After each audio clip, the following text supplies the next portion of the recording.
जो भारत माता को माता मानते हैं,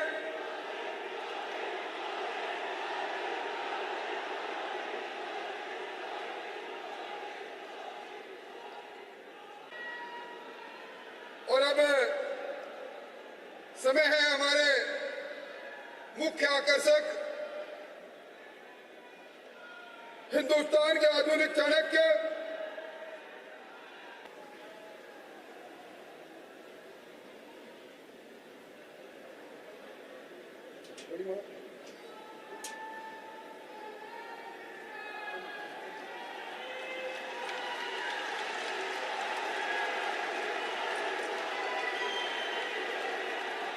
आदरणीय वसुंधरा जी से कहूंगा कि बुके भेंट करके आदरणीय शाह साहब का स्वागत करें।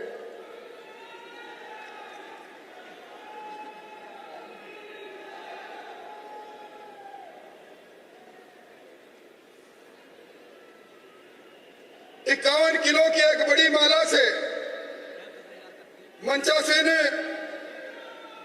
हमारे प्रदेश के प्रभारी अरुण सिंह जी, आदरणीय गुलाब जी कटारिया, ओम प्रकाश सिंह माथुर, गजेंद्र सिंह जी, अर्जुन जी, कैलाश सिंह मेघवाल, आदरणीय अरुण जी, ओम प्रकाश सिंह माथुर साहब, चंद्रशेखर जी, अलका सिंह जी, सब लोग मंचासी लोग एक ही माला से हमारे महबूब नेता का स्वागत करेंगे।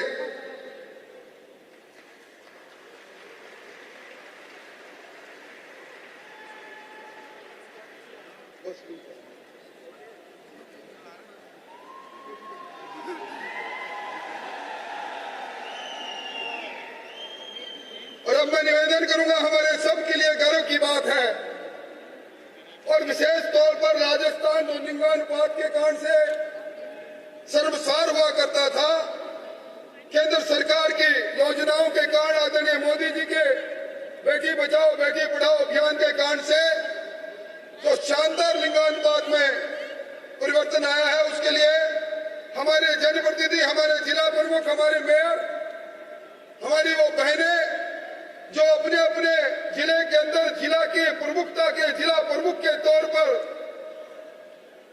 जो प्रमुख अध्यक्षता करती हैं जिला परिषद में, उनसे निवेदन करूंगा, आदरणीय मेयर साहब से हम सबसे निवेदन करूंगा कि वो मंच पर आए और आदरणीय शाह साहब का स्वागत करें, अमित शाह साहब का स्वागत करेंगे, अभिनंदन करेंगे। कांग्रेस के कुशासन को धराशायी करने के लिए गदा के प्रहार से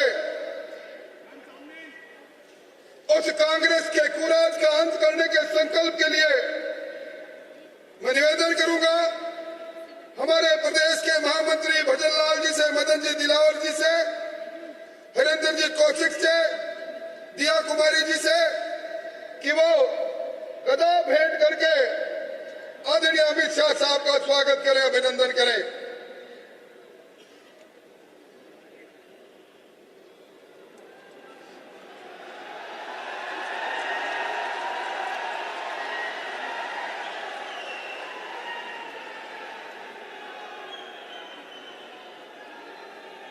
राम मंदिर का प्रतीक चिन्ह देने के लिए हमारे पार्टी के प्रदेश के अध्यक्ष डॉक्टर सतीश पूनिया जी, आदरणीय वसुंधरा जी, आदरणीय गुलाब जी भाई साहब और हमारे उपनेता आदरणीय राजेंद्र राठौर जी से निवेदन करूंगा कि वो आए और भव्य रामलला की प्रतिमा आदरणीय अमित शाह जी को भेंट करें।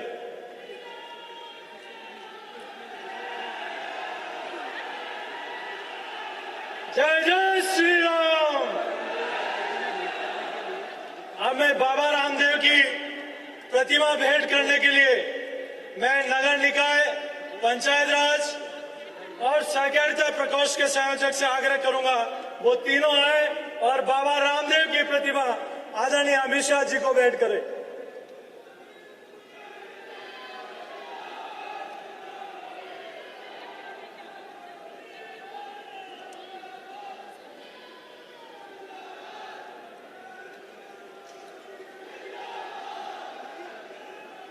और अब मैं हमारे प्रदेश की पूर्व मुख्यमंत्री, यशस्वी नेता आदरणीय वसुंधरा जी से निवेदन करूंगा कि वो आए और अपनी बात आप लोगों के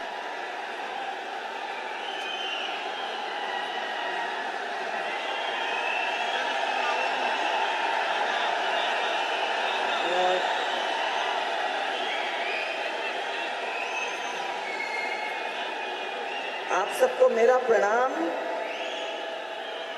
और आपके इस प्यार के लिए बहुत बहुत धन्यवाद। हमारे इस देश के गौरव, आप प्लीज, थैंक यू जी। हमारे इस देश के गौरव को बढ़ाने वाले केंद्रीय गृह मंत्री आदरणीय अमित शाह जी, मंच पर उपस्थित हमारे प्रभारी श्री अरुण सिंह जी, हमारे केंद्रीय मंत्रीगण श्री गजेंद्र सिंह जी, श्री अर्जुन सिंह मेघवाल, श्री कैलाश जी चौधरी, आदरणीय नेता प्रतिपक्ष भाई साहब गुलाब जी, हमारे प्रदेश अध्यक्ष भारतीय जनता पार्टी के आदरणीय श्री सतीश पूनिया जी, सभी पदाधिकारीगण मंच पर ऊपर बैठे हुए, हमारे पूर्व अध्यक्षगण जो हमारे मंच पर बैठे हुए हैं, आदरणीय मंच और मेरे सामने बैठे हुए हमारे भारतीय जनता पार्टी परिवार के सब जनप्रतिनिधिगण, परिवारगण जो बैठे हुए, मैं आप सबको मेरा प्रणाम। आदरणीय, आज ये मेरा सौभाग्य है कि आप सब जनप्रतिनिधियों के बीच में और आपके जनप्रतिनिधि की आवाज द्वारा मैं हमारे पूरे मान और सम्मान के साथ हमारे गौरवशाली गृह मंत्री आदरणीय अमित शाह जी का इस राजस्थान की धरती पर, इस जयपुर की धरती पर स्वागत करने का मुझे मौका दिया है। मैं आप सबकी ओर से उनका भाव बिना स्वागत यहां इस मंच पर करती हूं।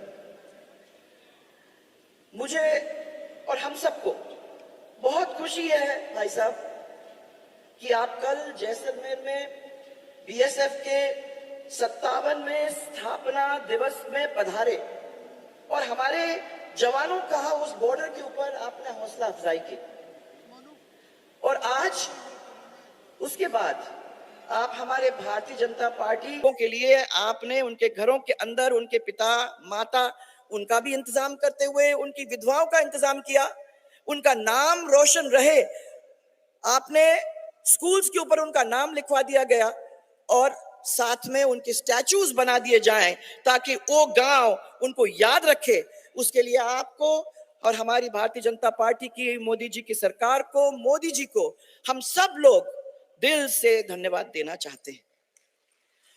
आज आप हमारे बीच में हो, हम कैसे आपको धन्यवाद दें? आपने हम सबकी इज्जत को, हम राजस्थान वालों की इज्जत को आपने बना के रखा है। देश की इज्जत तो है ही है, परंतु यहां के सब लोग आपको इसलिए धन्यवाद देते हैं क्योंकि वो भूखे सो जाएंगे परंतु अपनी इज्जत के लिए मरते मारते भी हैं, और आपने हम सब की इज्जत को रखते हुए धारा 370 को हटाया।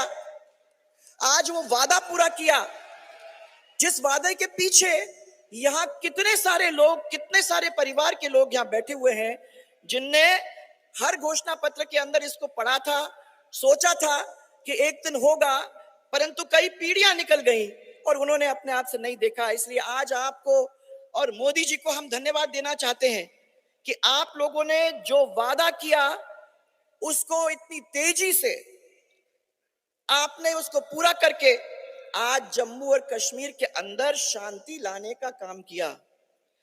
रोज अखबार में पढ़ना होता था कि आज बम फटा, आज कोई टेररिस्ट घुसा, परंतु जब से ये हुआ है और जब से जम्मू कश्मीर और लद्दाख को 2 केंद्र शासित प्रदेश में विभाजित करने का आपने काम किया है, इतना ऐतिहासिक कार्य है, तब से हमने ये देखा है कि कश्मीर में आए दिन जो आतंकी हमले हुआ करते थे वहां शांति का वातावरण बन गया है, जिसके लिए पूरे देशवासी आप सबके ऋणी हैं।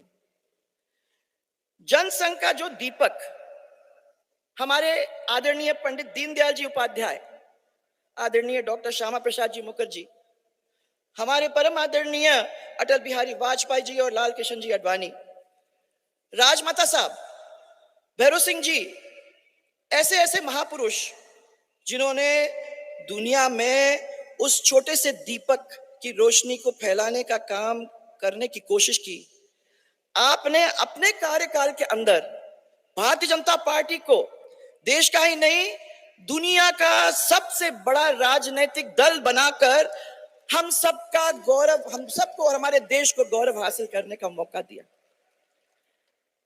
आपने कहा कि एक समय था, और हम सब उस चीज को याद करते हैं, जब संसद के अंदर हमारे खाली 2 लोग बैठा करते थे, 2 सीटें हमारी हुआ करती थी। आज भारतीय जनता पार्टी के ऐतिहासिक बहुमत के साथ आदरणीय मोदी जी के नेतृत्व में देश में सुशासन देने का काम चालू हो चुका है। 5 साल के राज के अंदर हमको बहुत कुछ देखने को मिला है। इस 2-2.5 साल 3 साल के राज के अंदर हमको भी बहुत देखने को मिला है। और मैं थोड़ा सा गिनाना चाहती हूँ, क्योंकि मैं समय लेना नहीं चाहती हूँ, परंतु मैं याद दिलाना चाहती हूँ कि उनके द्वारा देश की जनता को बैंकिंग के साथ जोड़ने का काम किया। बैंक अकाउंट्स नहीं हुआ करते थे भाइयों, आपको याद है कि अगर कार्ड बनाने का प्लास्टिक नहीं मिला करता था, बैंक वाले हमारा साथ नहीं देना चाहते थे, परंतु वो स्थिति बनी कि आज सबके पास कार्ड है, और उस कार्ड के साथ हजारों सरकारी स्कीम के साथ आदरणीय मोदी जी ने पूरे देश को जोड़ने का काम किया है। गरीब परिवार की महिलाएं सोच नहीं सकती थी कि उनको कभी गैस मिल सकता है। मुझे याद है कि जब गरीब इलाके के अंदर जाने का मौका मिलता था, और जब उदयपुर डिवीजन के अंदर मुझे याद है कि मैंने दौरा किया था, तो उस समय छोटे से छोटे कुटिया के अंदर जाने का मौका मिला। उसके अंदर आग सुलग रही थी, जल रही थी, वो लकड़ी कंडे उसको इकट्ठा करके, परंतु उस कमरे के अंदर कुछ दिखाई नहीं देता था, इतना धुआं भरा हुआ था। आज उससे मुक्ति देने का काम आदरणीय मोदी जी ने किया है, और गैस के सिलेंडर गरीब से गरीब परिवारों के करोड़ों की संख्या में हमारी महिलाओं तक पहुंचाने का काम किया है। ये अपने आप में कितनी बड़ी चीज है। कोई सोच सकता था कि हमको पक्का मकान मिल जाएगा? ये राजेंद्र जी भी बैठे हैं यहाँ, अरुण जी भी बैठे हैं। मुझे याद है कि जब ये स्कीम हम लोगों को पहली बार मिली थी, बांसवाड़ा की बात है, हम लोगों ने जब बांसवाड़ा के अंदर उस स्कीम को अपनाने की कोशिश की, तो कोई सोच भी नहीं सकता था, उसके ड्राइंग जब लगाए कि 2 कमरे मिलेंगे, एक वरांडा मिलेगा, छत मिलेगा, एक किचन मिलेगा, एक शौचालय मिलेगा, कोई सोच भी नहीं सकता था कि इस तरीके से मिलेगा। और जब देखा तो उन लोगों ने हमसे ये कहा कि साहब ये तो एक के दुख के लोगों को मिलेगा, ये हम लोग सबको तो कहां मिल सकता है। परंतु लाखों की तादाद में गरीबों को मकान मिलने में देने का काम किया। आज मोदी जी को 13 लाख लोगों को हमने उस समय, मुझे याद है, और इस देश के अंदर तो कितने हजारों करोड़ों की संख्या के अंदर लोगों के यहाँ इस तरीके से गरीब लोगों के घर सिर के ऊपर छत मिल गया है। धन्यवाद तो देंगे ही देंगे। हर घर के अंदर बिजली पहुंचाने का काम किया। अब हर व्यक्ति को मुफ्त इलाज, जो गरीब आदमी है उसको मुफ्त इलाज मिलने का काम है। जीएसटी, सवर्ण आरक्षण, ऐसे बड़े बड़े काम को अंजाम देने का काम आप सबने मिलकर किया। मोदी जी जब प्रधानमंत्री बने, उसके बाद देश का दर्जा कहां से कहां दुनिया में बढ़ के रह गया। केंद्र सरकार ने जब अयोध्या का विवाद का हल निकाला, कोई सोच भी नहीं सकता था। हम लोग सब लड़े हैं, हम लोग सब गए थे, हम लोग सब ने मंदिर का देखा, सब लोगों ने भाषण सुने, सब लोगों ने बातें की, और सब लोगों को लगा कि होगा, पर हमारे जीवन में होगा कि नहीं होगा, उसके लिए हम सब आपको धन्यवाद देना चाहते हैं, क्योंकि आप लोगों ने उसको हल तो किया ही किया, और एक भव्य राम मंदिर का निर्माण उसको शुरू करने का काम करा दिया। उसके लिए आप सब, हम सब की ओर से हम बहुत बहुत आपको धन्यवाद देना चाहते हैं। ये तो कुछ ही है काम है, इसलिए ये तय है, हम लोग तो बात करते ही रहते हैं, पर यह तय है कि आने वाली सरकार भारतीय जनता पार्टी की होगी। ये हम सबको ध्यान रखने की जरूरत है। थोड़ा सा ध्यान दिलाऊंगी, आजकल की सरकार जो है, कांग्रेस की सरकार, गहलोत जी की सरकार अदृश्य है। गांव में जाते हैं तो हम पूछते हैं क्या हो रहा है काम, सरकार क्या काम कर रही है। सबसे पहले 4 आदमी इकट्ठा होंगे तो सबसे पहले कहेंगे कि साहब बिजली की मुसीबत है, बिजली के हमारे ऊपर बड़े बड़े केस लग गए हैं, बिजली आती नहीं है, पानी की मुसीबत है, रोड है नहीं, सब कुछ अस्त व्यस्त है। कानून व्यवस्था और सरकार दोनों गायब। आप अखबार पढ़ते हो रोज तो आप देखोगे रोज दुष्कर्म हो रहे हैं, रोज लूट हो रही है, रोज हत्याएं हो रही हैं। सरकार के 3 साल गुजर गए और काम गिनती करने में कुछ आपको मिलने वाले नहीं है। आप गिनती करने जाओ तो मिलने वाले नहीं है। बस एक ही काम पे लगे हैं, कुर्सी कैसी बचाई जाए। घबराहट होती है कि मालूम नहीं ये 4 लोग उधर चले जाएंगे तो क्या होगा, और 5 लोग उधर चले जाएंगे तो क्या होगा। 2 साल निकल गए, कभी गिर रही है, कभी खड़ी हो रही है। अभी अभी कैबिनेट रिशफल हुआ, ये ध्यान देके कैबिनेट रिशफल हुआ कि भैया कोई उधर जाने वाला हो तो फिर उसको रोक लो। सिर्फ और सिर्फ इसी काम के ऊपर काम चल रहा है। और मैं ये कहना चाहती हूं कि सरकार की उपलब्धि के नाम पर आज मैं जो देखती हूं तो कुछ भी नहीं, क्योंकि दौरा करने वालों को, हम लोगों को सबको मालूम हो जाता है कि भारतीय जनता पार्टी की जो योजनाएं थी वो अच्छी अच्छी योजनाएं थी, और हमने उनको ये भी कह दिया था कि अगर आप इन योजनाओं को आगे चलाओगे तो भी अच्छा जनता के लिए होगा। परंतु हमें मालूम था कि तो कोई सरकार करेगी नहीं, उनने तो तुरंत ही योजनाएं बंद कर दिए। बंद ही नहीं किए परंतु किन किन योजनाओं के नाम तक बदल दिए। याद होगा भाइयों, राजस्थान की सड़कों को टोल फ्री बनाने का काम किया, आज फिर टोल लग गया है। अन्नपूर्णा योजना, उसके अंदर हम लोगों ने राशन की दुकानों को लेके उनको मिनी मॉल बना के विकसित करने की कोशिश की थी, आज वो सब मामला ठप हो गया। महिला और गरीब परिवारों को आगे बढ़ाने के लिए भामाशाह योजना के साथ जोड़ने का काम किया, तो भामाशाह योजना को खत्म कर दिया है।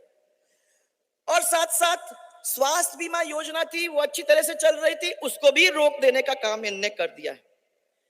हमारी ऐसी तमाम योजनाएं थी जिसको सरकार ने बंद कर दिया। और अन्नपूर्णा रसोई, जिसको आप अच्छी तरह से जानते हो, उस अन्नपूर्णा रसोई को बंद तो नहीं किया परंतु उसका नाम बदल के इंदिरा रसोई बनाने का काम किया। अच्छा काम चलता तो भी मैं कुछ नहीं कहती, नाम तो बदल दिया पर काम नहीं। जिस किस्म का भोजन वहां दिया जा रहा है तो आप लोग सबने देखा है वो भोजन भी कैसा। जिन जिन योजनाओं को बंद किया है उसको आगे बढ़ाने के, उसकी जगह में कोई योजना लाने का काम भी नहीं किया। आप लोग सबको याद है कि चुनाव के पहले हम लोगों ने सब पूरे लोगों के जो लोन माफ करने थे वो लोन माफी हो गई थी। 2, 3, 5 और 7 हॉर्स पावर के मोटर्स जहां जहां चल रहे थे वहां हमने बिजली माफ कराने का काम कर दिया था, इतने सारे लोगों को। और जब चुनाव लड़ने का वक्त आया तो बोले कि 10 दिन के अंदर आप चिंता मत कर लो, 2 लाख रुपए के जिनके ऊपर कर्जा है उन सब लोन को, कर्जे को हम माफ करने का काम करेंगे और बिजली का भी इंतजाम हम करने का काम करेंगे। और आपको मालूम है कि आज सपना ही सपना रह गया, अभी तक एक भी कदम उस तरफ उठाने का काम इन लोगों ने नहीं किया है। सबसे ज्यादा डीजल और पेट्रोल का दाम कहां है? कहां है? राजस्थान में है। मोदी जी ने तो सबकी पीड़ा को मानते हुए उसको कम करने का काम किया, दूसरे प्रदेशों ने भी उसको कम करने का काम किया, परंतु आज आपने सबने देख लिया कि राजस्थान के अंदर सबसे ज्यादा महंगाई अगर कहीं है तो उस पेट्रोल के अंदर है। इन्हीं कारणों से जनता पूरी तरह से यहां तक त्रस्त हो गई है और मन बनाकर बैठी है। आदरणीय भाई साहब, मैं तो आपको इतना ही कहना चाहती हूं कि 2023 बहुत दूर नहीं है। 2023 की तैयारी के लिए सब लोग बैठे हुए हैं। और मैं आप सबको यह विश्वास दिलाना चाहती हूं, आदरणीय प्रधानमंत्री जी के साथ साथ आपको भी, कि आने वाले समय के अंदर भारतीय जनता पार्टी का ये परिवार एक सुदृढ़ और सशक्त परिवार है। और ये सुदृढ़ और सशक्त परिवार, जो जनप्रतिनिधि यहां बैठे हुए हैं और जो कोने कोने में राजस्थान के हमारे परिवार के लोग बैठे हुए हैं, वो कोई ऐसा नहीं है जो इस अभियान के अंदर जुड़ के अपने वादे को, अपने संकल्प को पूरा नहीं करेगा। कि आने वाले समय के अंदर हम कमल खिलाएंगे, हम मिल के राज वापस लाने का काम करेंगे। और ये आप वहां बैठे हो, आज आपके सामने जोरदार से साथ नारा के साथ आप बता देना कि कमल खिलेगा राजस्थान के अंदर। जय जय राजस्थान, जय जय राजस्थान। Bharatiya Janata party, Bharatiya Janata party. भाई साहब आपके सामने हैं, हमारे बीच में वो आए हैं। हम आपकी तरफ से, सबकी ओर से उनका स्वागत करते हैं। और ज्यादा समय न लेते हुए मैं अपनी बात को विराम देती हूं। आपके और उनके बीच में नहीं खड़ी होंगी, मुझे विश्वास है कि उनको भी बहुत सारी चीजें हम लोगों के बीच में, हम सबको दिशा दिखाने का, रास्ता दिखाने का और मार्गदर्शन करने का काम करेंगे वो। और फिर से मैं हम सब की ओर से आपका यहाँ भावभीना स्वागत करती हूँ। मैं बड़े अदब के साथ हिंदुस्तान में हमारा नाज, हमारी शान और हिंदुस्तान के लौह पुरुष आधुनिक चाणक्य आदरणीय अमित शाह साहब से निवेदन करूंगा कि वो आए और इस विराट सम्मेलन को संबोधित करें। और आपसे कहूंगा, ताली बजनी चाहिए, इस ओर से जोरदार ताली बजनी चाहिए, जोरदार लगातार ताली बजनी चाहिए, इस ओर से उस छोर तक ताली बजनी चाहिए।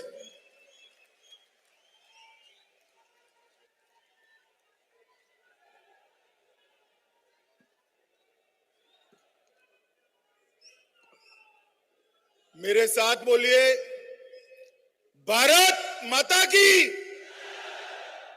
अरे क्या हो गया है राजस्थान वालों की आवाज को भाई? ऐसे बोलोगे क्या? राजस्थान के गांव गांव में आवाज जानी चाहिए, घर घर में आवाज जानी चाहिए। 2023 में प्रचंड बहुमत के साथ कमल खिलने वाला है। मेरे साथ दोनों हाथ उठाइए, उठाइए दोनों हाथ पीछे तक, विजय के संकल्प की मुट्ठी भींचिए और प्रचंड आवाज से बोलिए, भारत माता की, भारत माता की, भारत माता की। मंच पर उपस्थित भारतीय जनता पार्टी प्रदेश के अध्यक्ष जी, राजस्थान की पूर्व मुख्यमंत्री, यशस्वी मुख्यमंत्री श्रीमती वसुंधरा जी, श्रीमान ओम प्रकाश माथुर जी, भाई अरुण सिंह जी, डॉक्टर अलका सिंह जी, कर्नल राज्यवर्धन सिंह जी, जसकौर मीणा जी, हमारे केंद्रीय मंत्री जिनके जिम्मे पूरे देश के हर घर में पानी पहुंचाने की जिम्मेदारी है, ऐसे भाई Gajendra Singh ji, parliamentary affairs minister श्रीमान अर्जुन राम जी, नेता प्रतिपक्ष गुलाबचंद जी, श्री राजेंद्र राठौड़ जी, अरुण चतुर्वेदी जी, हमारे पूर्व अध्यक्ष महोदय प्रणामी जी, राजेंद्र गहलोत जी, मंच पर उपस्थित सारे सांसदगण, संगठन के सभी पदाधिकारी और आज राजस्थान के कोने कोने से आए हुए जनप्रतिनिधियों, सहकारी नेताओं और मेरी पार्टी के भारतीय जनता पार्टी के मालिक, ऐसे भाजपा के सभी कार्यकर्ताओं को मेरा प्रणाम। मित्रों, बहुत समय के बाद मैं ये महान राजस्थान की भूमि पर जयपुर में आप लोगों के सामने उपस्थित हुआ हूं। ये राजस्थान की भूमि वीरता, दान और भक्ति में पूरे देश को प्रेरणा देने वाली भूमि है। पूरे देश में जब मुगलों का शासन आग की तरफ फैल रहा था, पूरा देश अचंभित होकर देख रहा था, तब मुगलिया सल्तनत को चुनौती देने का काम यही धरती के सपूत महाराणा प्रताप ने किया था और उन्होंने वर्षों तक संघर्ष किया। यही धरती है जिसके वीर सपूत वीर दुर्गादास राठौड़ ने सालों तक एक ही घोड़े पर बैठकर मारवाड़ को स्वतंत्र कराने का काम वीर दुर्गादास राठौड़ ने किया। ये भूमि पन्नाधाई की भूमि है जो अपने राज्य को बचाने के लिए, वंश को बचाने के लिए अपने बेटे का बलिदान देते हुए पर नहीं झिझकती। और इस भूमि पर ही भारतीय जनता पार्टी को बीज से वटवृक्ष बनाने में कई कार्यकर्ताओं ने योगदान दिया। स्वर्गीय सुंदर सिंह भंडारी को कौन भूल सकता है। उन्होंने जीवन का क्षण क्षण और शरीर का कण कण भारतीय जनता पार्टी के संगठन को आगे बढ़ाने के लिए और भारतीय जनता पार्टी को मजबूत वटवृक्ष बनाने के लिए दिया। भैरव सिंह जी ने समर्पण के साथ राजनीतिक नेतृत्व से पार्टी का विकास कैसे हो सकता है, इसका उदाहरण प्रस्तुत किया। और आज वही राजस्थान के अंदर आप लोगों का दर्शन कर कर मैं अपने आप को बहुत आनंदित और गौरवान्वित महसूस करता हूं। मित्रों, कल मैं जैसलमेर था। रात को रोहतास चौकी पर जवानों के साथ था और जैसलमेर में ये रोहतास चौकी के जवानों के बीच में रहे बगैर मालूम नहीं पड़ सकता है कि वीरों की जननी ये अपना राजस्थान क्यों है। मित्रों, ये धरती की मिट्टी में ही कुछ ऐसा है कि यहां से जो पैदा होता है वो आन बान और शान के लिए, देश के लिए जीना और देश के लिए मरना दोनों जानता है। मां तन्नोट के दर्शन कर कर मैं यहां आया हूं और आप सबके बीच में आया हूं, तब आपका उत्साह, आपका उमंग और आपका जोश देखकर मुझे विश्वास हो गया है कि 2023 में 2/3 बहुमत के साथ यहां भारतीय जनता पार्टी की सरकार बनेगी। मित्रों, हम सालों से राजनीतिक क्षेत्र के अंदर संघर्ष कर रहे हैं। 50 से दशकों से हमारे पुरखों ने पार्टी बनाई, जो पार्टी संगठन के आधार पर चले, जो पार्टी विचारधारा के आधार पर चले, जो पार्टी हमारी सनातन संस्कृति को आगे बढ़ाने वाली हो, जो पार्टी भारत के गौरव के अंदर, भारत के गौरव में रची बसी हो, जो पार्टी इसी धरती के मिले संस्कार और इसी मिट्टी की सुगंध को लेकर आगे बढ़ने वाली हो। और ये पार्टी की यात्रा कई सालों तक चली। कई पराजयों को हमने सामना किया, हंसते हंसते पराजय झेले। जमानतें जब्त होती थी तो भी कार्यकर्ता को आइसक्रीम खिलाने वाले लोग मैंने भी मेरे जीवन काल में देखे हैं, आपने भी देखे होंगे। और ये पार्टी की यात्रा बढ़ती बढ़ती बढ़ती, पहले दीनदयाल जी और श्यामा प्रसाद जी, बाद में अटल जी और अडवाणी जी और ढेर सारे सहयोगी उनके 2014 तक लेकर आए। और 2014 में मोदी जी के नेतृत्व में भारतीय जनता पार्टी ने चुनाव लड़ने का निर्णय किया और बहुत लंबे समय के बाद और आजादी के बाद पहली बार मोदी जी के नेतृत्व में पूर्ण बहुमत की भारतीय जनता पार्टी की सरकार बनी। आप लोग ताली बजा रहे हो, मगर मैं आपका धन्यवाद करने आया हूं, क्योंकि पूर्ण बहुमत की जब मोदी सरकार बनी, भारतीय जनता पार्टी के कमल की पूर्ण बहुमत की सरकार बनी, तब इसी राजस्थान की वीरभूमि ने 25 में से 25 सीटें नरेंद्र मोदी जी को देने का काम।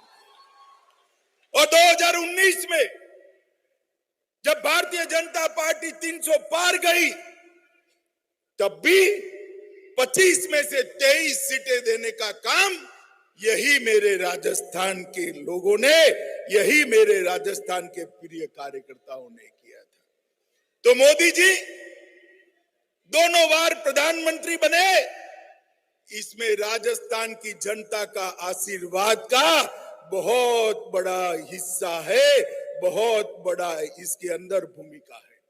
और इसीलिए मैं आपका आह्वान करने आया हूं कि ही राजस्थान के अंदर फिर से एक बार ये निकम्मी और भ्रष्टाचारी अशोक गहलोत सरकार को मूल समेत उखाड़ कर फेंक देना है और यहां पर भारतीय जनता पार्टी की कमल के निशान वाली सरकार बनाना है। और बहुत कुछ किया है 7 सालों में मोदी जी ने, भारतीय जनता पार्टी की सरकार ने देश के लिए। मित्रों, मैं आज आपको याद कराने आया हूं, इंदिरा जी ने गरीबी हटाओ का नारा दिया था, 70 के दशक में दिया नारा। 2014 में मोदी जी आए, तब भी करोड़ों गरीबों के लिए घर नहीं था, करोड़ों गरीबों के घर में बिजली नहीं थी, करोड़ों माताएं टहनी और कंडे जलाकर खाना पकाती थी, धुआं खाती थी। गरीब के स्वास्थ्य का कोई ठिकाना नहीं था, गरीब की भूख भरने का कोई रास्ता नहीं था, गरीब मां और बच्ची के लिए शौचालय की व्यवस्था नहीं थी। कांग्रेस पार्टी के नेता जो टीवी पर सुनते हैं, सुन ले, आपने गरीबी हटाने की जगह गरीब हटाओ का काम किया था, गरीब हटाओ का काम, गरीबी हटाने का काम 2014 के बाद जब पूर्ण बहुमत की भारतीय जनता पार्टी की सरकार श्री नरेंद्र मोदी के नेतृत्व में बनी, तब हुआ। और 7 साल के अंदर ही मैं आज कह सकता हूं, हर गांव में बिजली है और हर घर में बिजली पहुंचाने का काम भारतीय जनता पार्टी की मोदी सरकार ने किया। 11 करोड़ से ज्यादा घरों के अंदर 11 करोड़ से ज्यादा घरों के अंदर शौचालय बनाकर बच्चियों और माताओं को शर्मसार होने से बचाया है। वो आज शर्मसार हुए बगैर अपने घर के साथ अंदर सम्मान के साथ जी रही है। इनके लिए शौचालय की व्यवस्था की। 2 करोड़ से ज्यादा घर बनाए, 13 करोड़ घरों के अंदर 13 करोड़ घरों में गैस का सिलेंडर देकर घरों को धुएं से मुक्त करने का काम भारतीय जनता पार्टी के नरेंद्र मोदी सरकार ने किया है। हर घर के अंदर 5 लाख रुपए का पूरा स्वास्थ्य का खर्चा, ऑपरेशन कराना हो, अस्पताल में जाना हो, दवाई लेनी हो, MRI कढ़ाना हो, कुछ भी करना हो, 5 लाख तक का पूरा खर्चा आज मोदी सरकार 60 करोड़ गरीबों का दे रही है। मित्रों, 60 करोड़। आज गरीब के ऊपर अपने बूढ़े बाप की बीमारी का कोई बोझ नहीं, किसी मजदूर को अपने बच्चे की बीमारी का इलाज करने के लिए किसी के सामने हाथ नहीं फैलाने पड़ता है। इस प्रकार की स्थिति का सर्जन किया है। और कोरोना के बाद काफी लोगों के रोजगार प्रभावित हुए, लंबे समय तक लॉकडाउन रहा, तत्काल काफी सारी दुकानें, सारी फैक्ट्रियां बंद रही, तो गरीब को रोज क्या खाना वो दिक्कत थी। 80 करोड़ गरीबों को देश में मोदी जी ने हर महीना 2 साल तक 5 किलो अनाज देने का काम कर कर गरीब के घर के चूल्हे को जलते रखने का काम किया है। और मैं कांग्रेस के नेताओं को कहना चाहता हूं, जरा आप बताइए कि आपने गरीबी के लिए क्या किया। हाँ, एक काम हुआ है, अभी अभी राहुल बाबा ट्वीट करने लगे हैं। ट्वीट तो करते हैं कम से कम, काम कोई करते हैं या नहीं करते हैं मालूम नहीं है। मोदी जी ने पूरे देश भर के अंदर पेट्रोल डीजल के टैक्स घटाए, परंतु राजस्थान एक ऐसा राज्य है जहां के मुख्यमंत्री जी को तिजोरी बहुत प्रिय है, जनता की दिक्कत प्रिय नहीं। मैं गहलोत जी को विनती करता हूं, गहलोत जी, जहां जहां भाजपा की सरकारें हैं उन्होंने भी वेट के अंदर कटौती कर कर पेट्रोल के दाम घटाए हैं। आप अभी भी समझ जाओ, पेट्रोल के दाम घटा दो, वरना जनता राह देखकर खड़ी है, जनता राह देखकर खड़ी है। और मैं भारतीय जनता पार्टी के कार्यकर्ताओं का आह्वान करना चाहता हूं, पूरे देश भर के अंदर भारत सरकार ने टैक्स कम करा है, भाजपा की राज्य सरकारों ने किया है। अशोक गहलोत सरकार कर नहीं रही है, हमने आंदोलन कर कर उनको मजबूर कर देना चाहिए। मित्रों, हम यहां पर सब भारतीय जनता पार्टी की विचारधारा से जुड़े हुए कार्यकर्ता हैं। मोदी जी ने गरीब कल्याण के साथ साथ ढेर सारे इंफ्रास्ट्रक्चर के लिए काम किए। नई शिक्षा नीति को लाकर हमारी बोलियों को, हमारी भाषाओं को मजबूती प्रदान करने का काम किया। ढेर सारे ऐसे कदम उठाए जिसमें हमारी इकोनॉमी दिन दूनी रात चौगुनी बढ़ी। मगर सबसे बड़ा काम किया उन्होंने देश की सीमाओं को सुरक्षित करने का। मित्रों, 10 साल तक मनमोहन सिंह सोनिया की सरकार चलती थी। कई बार पाक प्रेरित आतंकवादियों ने हमले किए, हमारे जवान हताहत हुए, मगर दिल्ली के हुक्मरानों के सर पर जू नहीं रेंगती थी। मौनी बाबा मनमोहन सिंह कुछ नहीं बोलते थे। मोदी जी की सरकार आई, उरी और पुलवामा में हमला हुआ और मित्रों 10 ही दिन के अंदर एयर स्ट्राइक और सर्जिकल स्ट्राइक कर पाकिस्तान के घर में घुसकर बदला लेने का काम इस देश के नेता नरेंद्र मोदी जी ने किया। और पूरी दुनिया के अंदर भारत का सम्मान बढ़ाने का काम मोदी जी ने किया है। हम मित्रों 90 के दशक से मांग कर रहे थे कि जहां प्रभु श्री राम का जन्म हुआ वहां पर एक भव्य मंदिर बनना चाहिए। करते थे या नहीं करते थे? बोलिए जरा, जोर से बोलिए, करते थे या नहीं करते थे? ये विपक्ष वाले हमें ताने लगाते थे, मंदिर वहीं बनाएंगे, तिथि नहीं बताएंगे। मगर आज दोबारा मोदी जी की सरकार बनी, आसमान को छूने वाला गगनचुंबी राम मंदिर का नींव डालने का काम नरेंद्र मोदी जी ने समाप्त कर दिया। हम सभी कार्यकर्ता अपने जीवन में ही ये 2 साल के भीतर एक भव्य राम मंदिर को साकार होते हुए देखेंगे। जब से जनसंघ की स्थापना हुई, हर चुनावी घोषणा पत्र में चाहे जनसंघ हो या भाजपा हो, एक घोषणा जरूर होती थी, हम धारा 370 को हटाएंगे, 35A को हटाएंगे। मगर हटा नहीं पाते थे। दूसरी बार पूर्ण बहुमत की सरकार मिली, मोदी जी ने 5 अगस्त 2019 को धारा 370 को उखेड़ कर फेंक दिया। कांग्रेस विरोध करती रह गई। आज हमारा प्यारा कश्मीर भारत माता का मुकुटमणि बनकर पूरी दुनिया देख सके, इस तरह से भारत के साथ जुड़ा है। ढेर सारे काम मोदी जी ने किए हैं और यहां पर गहलोत सरकार ना गरीबों को किसी प्रकार की सुविधा दे रही है। वसुंधरा जी की सरकार ने ढेर सारी चालू की हुई गरीब कल्याण की योजनाओं को बंद कर दिया है, तोड़ दिया है, मरोड़ दिया है।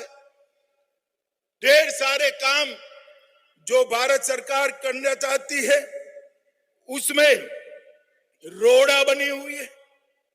बहुत सारा कर्जा लेकर प्रति व्यक्ति 65,300 रुपए का कर्जा आज राजस्थान में बच्चा पैदा होता है 65,300 रुपए का कर्जदार पैदा होता है और उनको हमेशा डर रहता है मेरी सरकार गिर जाएगी, मेरी सरकार गिर जाएगी, मेरी सरकार गिर जाएगी। भैया कौन गिरा रहा है? कोई नहीं गिरा रहा है। मगर आप ऐसा क्यों कर रहे हो कि आपके ही लोग भागे जा रहे हैं? भारतीय जनता पार्टी कभी आपका सरकार नहीं गिराएगी।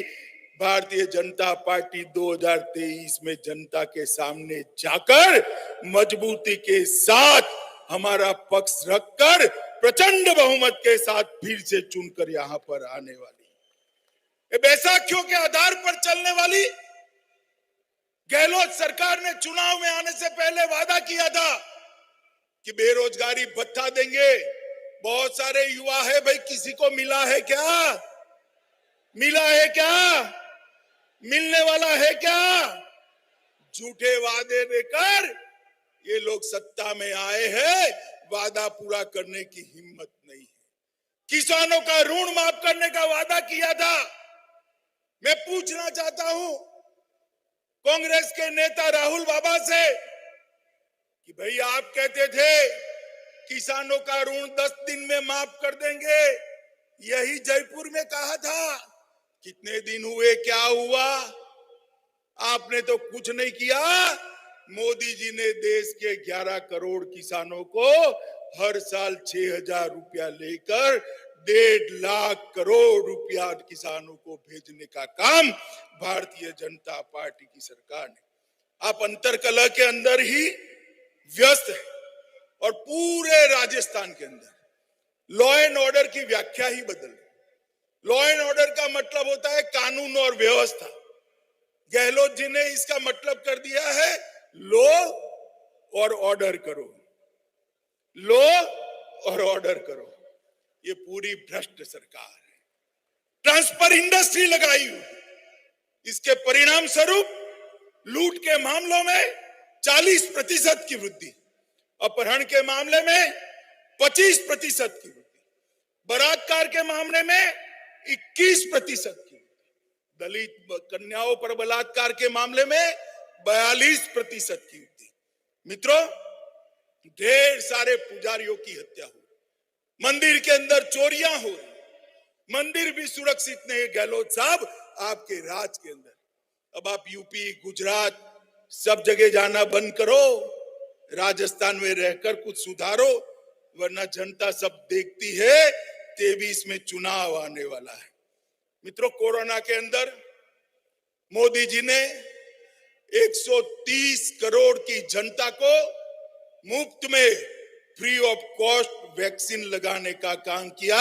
125 वैक्सीन के डोज लग चुके, ढेर सारे वेंटिलेटर भेजे, ऑक्सीजन प्लांट भेजे।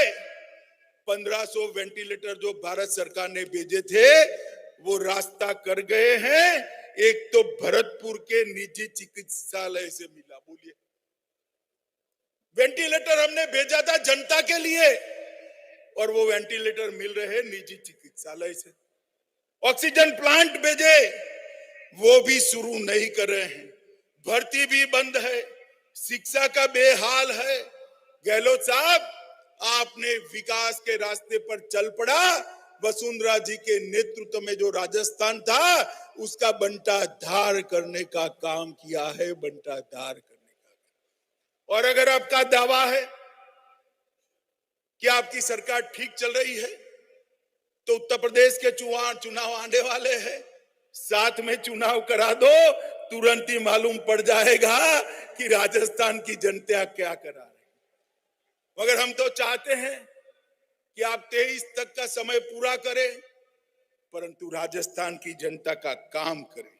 नहीं तो भ्रष्टाचार, बेरोजगार और अव्यवस्था राजस्थान सरकार का स्वभाव बन चुकी। मित्रों, स्वच्छ भारत मिशन के तहत मोदी जी ने राजस्थान के 42,860 गांवों को खुले में शौच से मुक्त घोषित किया है। प्रधानमंत्री ग्रामीण आवास के नीचे 14 लाख घर बनाने का काम किया है। रेल के लिए 1228 किलोमीटर 11 नई रेल परियोजनाओं को पूरा करने का काम नरेंद्र मोदी सरकार ने किया है। 50,000 से ज्यादा गांवों का विद्युतीकरण कर ढाणियों तक विद्युत पहुंचाने का काम किया है। भारतमाला परियोजना में 2400 किलोमीटर रोड बनाए, ढेर सारे काम करे। मगर मित्रों, मैं फिर से एक बार आपको कहना चाहता हूं, इस बार कच्ची पोची सरकार नहीं चाहिए, 2/3 बहुमत से सरकार चाहिए। आप राजस्थान के गांव-गांव से आए हैं, पंचायत के प्रतिनिधि है, नगर इकाई के प्रतिनिधि है, सहकारी संस्था के प्रतिनिधि है। आप बताइए, यहां से हर गांव में जाकर 2/3 बहुमत के लिए सरकार का प्रयास करेंगे? सुनाई नहीं पड़ता है, जोर से बोलिए, करेंगे? 23 में प्रचंड बहुमत के साथ सरकार बनाएंगे। मोदी जी के नेतृत्व में फिर से एक बार राजस्थान में भाजपा का ध्वज फहराएंगे।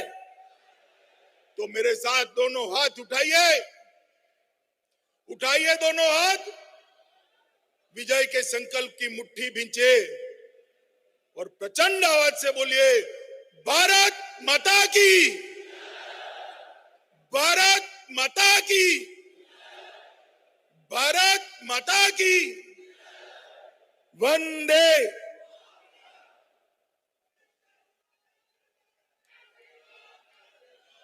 बहुत बहुत धन्यवाद अमित शाह साहब, आपके उत्साही उद्बोधन के लिए। मैं धन्यवाद के लिए प्रदेश महामंत्री भजन लाल जी को कहूंगा कि वो आए और धन्यवाद दें।